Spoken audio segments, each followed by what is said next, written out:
Story time. All right, so tell me y'all if this was weird and if I'm tripping, because my homegirls, they said I was overreacting. So here we go. So a few years ago, I was working at this job, not gonna tell you the company's name, but you know, it's one of those jobs where management smiles in your face and everything feels off most of the times. But anywho, one day I come to work and my manager tells me, hey, can you come into my office for a second? Okay. So I'm like, yeah, cool. All right. Normal, right? Well, let's see. So I walk in and he closes the door. And not just closes it, he locks it, you guys. And that's when my brain was like, ooh, what's going on here? Because why are we closing the doors and locking them at 9 something in the morning? So now I'm sitting there all awkward. And then he doesn't sit at his desk, y'all. He sits right next to me in the chair beside me.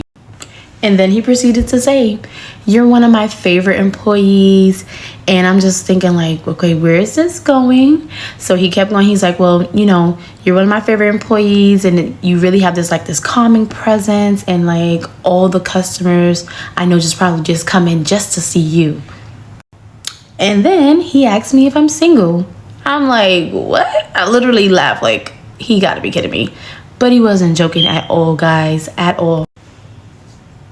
So I got up and I was like, I need to go clock in because I hadn't had done that as of yet. So I was out of there. I ran up out of there.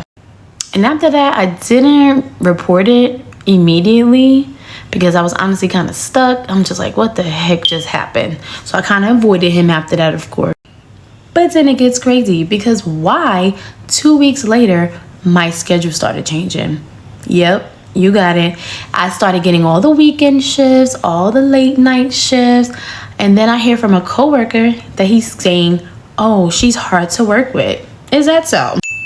So you know what I did? Went to HR. And of course I went to them. And you know what they asked? Did he actually touch you? What? I was like, no. And it was like, well, there's not much that we can do. And I'm like, of course it's not. Of course. Needless to say, after about a month of those shenanigans, I ended up quitting that job.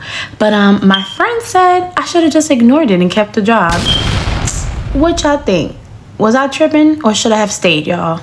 Let me know in the comments. All right, bye.